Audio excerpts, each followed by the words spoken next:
The reason I am doing this review is because it is my 30th review. And you probably wonder, why does that matter? Because this movie cost $30 million to make in Australian currency, which is equivalent pretty much to $30 million in the US. I know, I have weird ideas, but just shows my creativity, so like it.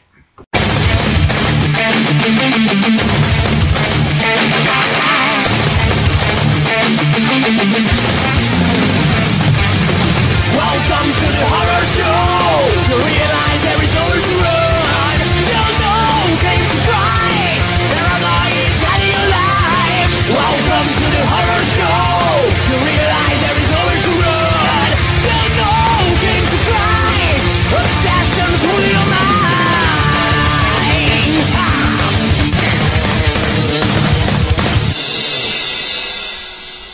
Fate in 3D.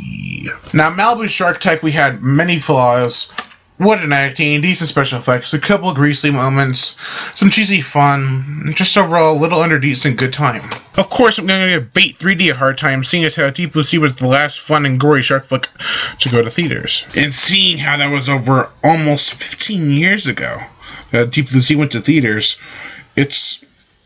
Even though Bait 3D got a limited theatrical release, I still count it as part of a theatrical shark movie. And so I'm not going to bash it, I'm just going to give it a hard time to see if it can measure up to Deep Blue Sea. No, Sharknado was not worth the price of the 3D ticket like I had paid for. Yeah, like that, right there. Shark Night 3D. Yeah, I had that ticket from years ago. And the last decent low-budget shark flick to come out was last year's Two-Headed Shark Attack. So where does Bait 3D fall? The plot is simple. It is like Malibu Shark Attack meets The Mist. Basically, a tsunami comes and kills a bunch of people, we see greasy corpses, tense conversations are made, yada yada yada. But what does the movie manage to do different? That's what I like to know. But that's more like what you would like to know. Oh, whatever. Well, first off, Bait 3D had an awesome animatronic shark, which I believe they used to portray two sharks. And what they couldn't do with animatronics, they put CGI in for. Let me just say the CGI looks great. Not just the shark, but they managed to put other sea creatures in there as well, like jellyfish and sea snakes. The acting was alright. No one's going to win an Oscar for it, but it was passable. The underwater scenes look great, and even though I had not seen it in 3D, I can tell it would be worth it just for the underwater scenes. Unfortunately, I can't watch this movie in 3D at this time because I do not have a 3D TV. But I was stupid enough in the first place to buy a DVD copy, and then I went to Walmart and bought Blu-ray 3D, Blu-ray, and DVD copy. So now I got two copies of the same movie. I don't know, maybe I'll have a contest to see if someone wants one later on in the future. I don't know. But yeah. 2. There's also something really weird about the Blu-ray 3D and DVD combo pack. It's not a Blu-ray case. It comes in a DVD case. And you have to have 3D glasses and a 3D TV like I said before, but it is overall weird.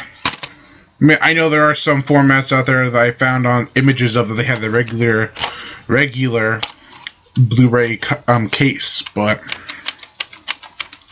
not this one. The film did have a few boring parts as well as some slow scenes, but when the action kicked back up, it really made up for its lost time. Gory, gory, gory! This film is quite gory. It had a quick but effective bullet propellant to the face, so lots of greasy dead bodies, and some people getting torn apart by a shocks. So yeah, overall it's pretty gory. You might want to check this movie out. It has some good gore. This is gorier than the stupid Shark Night 3D movie, yeah! Another thing I really liked was the decent character development. Most Sci-Fi Channel shark movies, you get like 1 or 2 scenes of character development if you're lucky. Overall, I give Bait in 3D 4 out of 5. Yeah, I didn't give it as hard time as I thought, but there was really nothing else to pick about besides the boring scenes and some identical points from Malibu Shark Attack, so it kicked major butt. Plus, I think Bait 3D was actually made before Malibu Shark Attack. It was in production. I remember back in 2009, Bait was being thought of, and I heard about it around the same time I heard about Malibu Shark Attack. So Who was first, the chicken or the egg? Or in this case, who was first, Bait or Malibu Shark Attack? That's actually probably easier to solve. Geez, this movie almost took 3 years to make. Hopefully we don't have to wait for that long for the sequel, Bait 2 in 3D. And yes, they're planning on making a sequel. They even have a decent poster out. Yeah, apparently it's about a tsunami that hits a high school and some kids in detention have to fight off a 15-foot great white shark. Nice. Oh yeah, and I think I forgot to mention, the sharks in this movie are 12 feet. I guess they did that so they can maneuver down the aisles easier. It worked though. Plus, the opening credits were awesome. Everything from the title to the CGI bubbles floating around forming the cast and crew's names. It's nice. Plus, I am terribly sorry for this long review, but it's a good movie. It's worth it.